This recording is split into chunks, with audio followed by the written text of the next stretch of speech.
అందరికీ నమస్కారం అండి.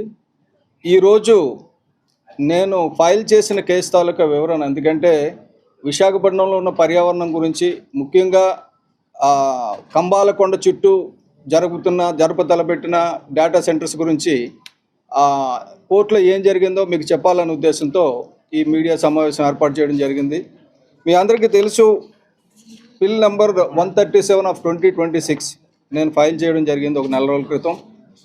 ఆ తర్వాత అందరికీ నోటీసులు ఇచ్చారు, అంటే అధికారులందరికీ. అలాగే అధికారులతో పాటు బుడసర్లోవా రిజర్వాయర్, ఎందుకంటే మన రిజర్వాయర్ పక్కన ఉంది కాబట్టి సింహాచలం ఏరియాలో కడుతున్న డేటా సెంటర్ కూడా నోటీస్ ఇవ్వడం జరిగింది.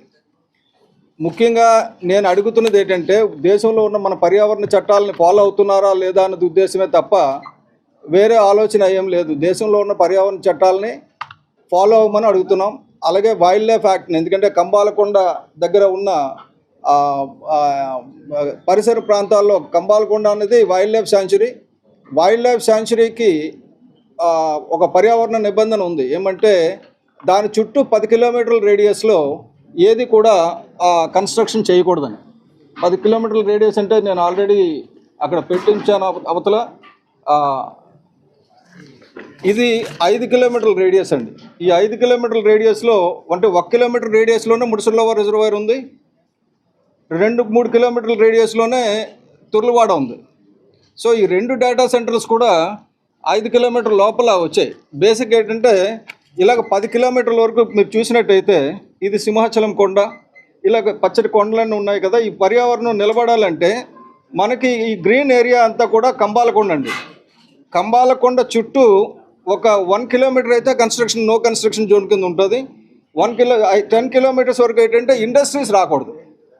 మేజర్ ఇండస్ట్రీస్ ఏవి ఆ పర్యావరణం, అంటే ఈ వైల్డ్ లైఫ్ యాక్ట్ దీని ప్రకారంగా, చట్టం ప్రకారంగా రాకూడదు. కానీ వస్తున్నాయి. ఎలాగొస్తున్నాయంటే మనం చూస్తే, ఇప్పుడు ఇది జనవరి 2026 అండి ఈ సంవత్సరం. ఇది చూస్తే ఇక్కడికి జూన్కి వచ్చేసరికి ఇలాగ అయిపోయింది. మనం ఇదివరకు రిషికొండ విషయంలో పెద్ద మాటలు మాట్లాడినా ఇప్పుడు ప్రభుత్వంలో ఉన్న పెద్దలందరూ కూడా గుర్తించాల్సింది ఏంటంటే, మనం చేస్తే మంచిది, ఇంకోళ్ళు చేస్తే తప్పు అన్నది కాదు. ఎవరు చేసినా తప్పే.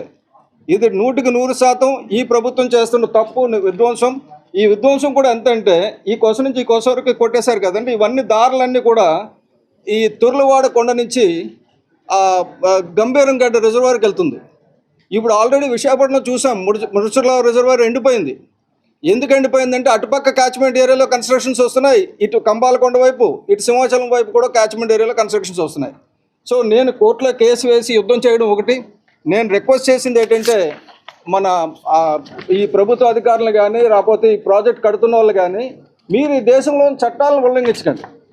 నేను అది ఒక్కటే రిక్వెస్ట్ చేస్తున్నాను. ఈ దేశంలో ఉన్న చట్టాలను ఉల్లంఘిస్తూ ఏం చేసినా సరే డెఫినెట్గా చట్ట ప్రకారంగా కూడా వాటికి వ్యతిరేకించాల్సి వస్తుంది. ఎందుకంటే నేను ఈ ప్రయాణం నాది ఇప్పుడు కాదండి. ఎందుకంటే నియమ్ గారు అని చెప్పేసి రాయగడలో ఆదివాసీలు వాళ్ళ హక్కుల గురించి పోరాడుతూ ఉద్యమాలు చేసినప్పుడు అక్కడ స్వయంగా అక్కడ ఉండి వాళ్ళతో ఉండి నేను చూసింది ఏంటంటే, ఆదివాసీలు అప్పుడు వేదాంత ఇండస్ట్రీ వస్తే దాన్ని ఉద్యమం చేసి ఆపేశారు. అప్పటికి 3-4 వేల కోట్లు ఖర్చు పెట్టేశాం కాబట్టి దీన్ని పర్మిట్ చేయండి అని చెప్పేసి చిదంబరం గారు అడిగితే, అప్పుడు ఫైనాన్స్ మినిస్టర్, అప్పుడు పంచాయతీరాజ్ మినిస్టర్గా ఉన్న అతను, క్యాబినెట్ మినిస్టర్ కిషోర్ చంద్రదేవ్ గారు చట్టాన్ని మారిస్తే కానీ చేయడానికి అవ్వదని చెప్పారు. అప్పుడు రాహుల్ గాంధీ గారు ముందుకు వచ్చి అక్కడ నిర్ణయం తీసుకొని ఆపారు. చాలా సంతోషం. ఇప్పుడు సిజుమలి అనే ఒక పర్వతం ఉందండి భవానీపట్నం పక్కనే. సేమ్ ఇది వరకు నియమగిరిలో జరిగింది, ఇప్పుడు సిజుమలి జరుగుతుంది. కానీ సిజుమలిలో డబుల్ ఇంజిన్ సర్కార్ ఉంది. రాష్ట్ర ప్రభుత్వం కూడా బీజేపీ, కేంద్ర ప్రభుత్వం కూడా బీజేపీ.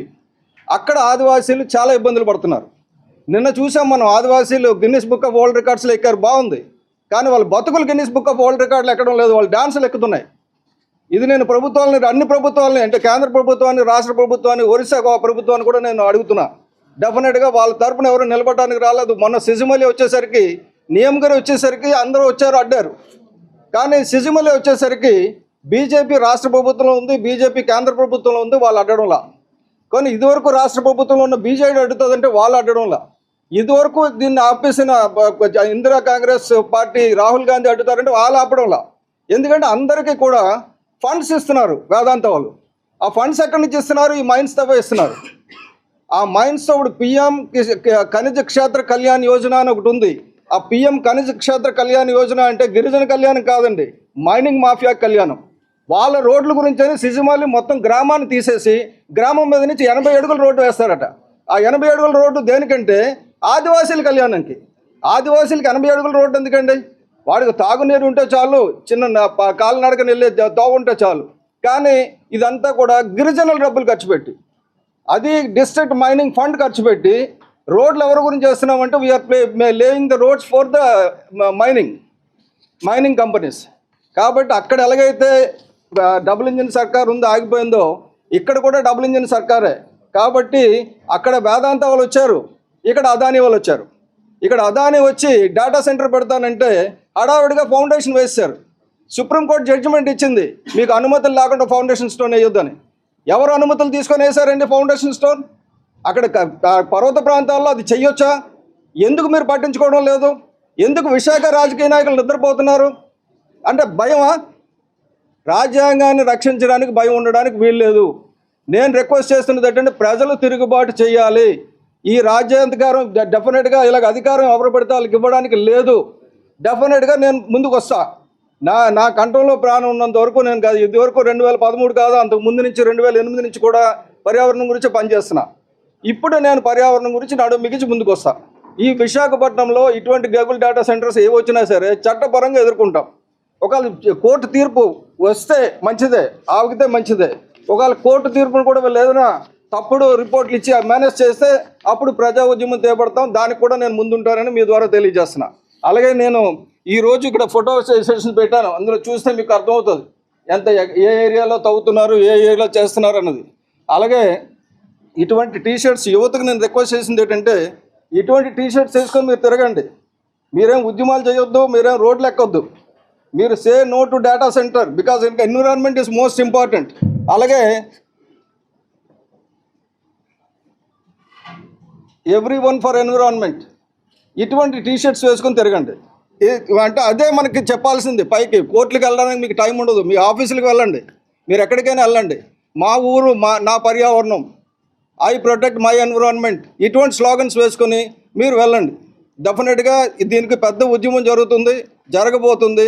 దేశవ్యాప్తంగా ఈ జరిగే ఉద్యమంలో విశాఖపట్నం నుంచే శ్రీకారం చుడుతున్నాం. ఎందుకంటే ఈవెన్ ఇదివరకు గతంలో నక్సల్ మూవ్మెంట్ కూడా తిరుగుబాటు ఉద్యమం ఎందుకు వచ్చింది శ్రీకాకుళం నుంచి అంటే, ఎక్కువ అనగదొక్కితే వస్తుంది ఎక్కడి నుంచి అయినా సరే.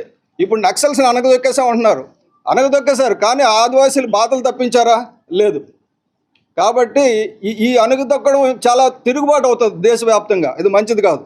ఇప్పటికే చూసాం మనం ఆల్రెడీ, అక్కడ ఎవరో ప్రశాంత్ కిషోర్ గెలిచారు. ఎందుకు గెలిచారండి? మనకు గర్వం ఎక్కువైపోతే ఎవరైనా గెలుస్తారు. ఇదివరకు కాంగ్రెస్ వాళ్ళు చెప్పారు మనం ఓట్లు చోరీ చేశారని. ఓట్లు చోరీ చేస్తే ప్రశాంత్ కిషోర్ గెలడు కదా. కాబట్టి ఒకటి, ఎవరిని అధికారంలో పెట్టాలన్నా ఎవరిని అధికారంలో తీయాలన్నా ప్రభువులు ప్రజలు ఇది గుర్తుంచుకోవాలి. ముఖ్యంగా యువత దీని గురించి ముందుకు రావాలని చెప్పి అందరినీ రిక్వెస్ట్ చేస్తూ, ఎట్ ద సేమ్ టైం నేను చెప్పేది ఏంటంటే, నేను కోర్టు ఏది తీర్పిస్తే దానికి శిరసావహిస్తాం. కోర్టు ఆధీనంలో ఉన్నాయి డిస్ప్యూట్స్ అన్నీ. కానీ నేను రిక్వెస్ట్ చేసేది ఈ ప్రభుత్వాన్ని, ఈ తాలూకా ప్రాజెక్ట్ ప్రమోటర్స్ని ఇల్లీగల్ యాక్టివిటీస్ పాల్పడవద్దు. Thank you very much. నమస్తే.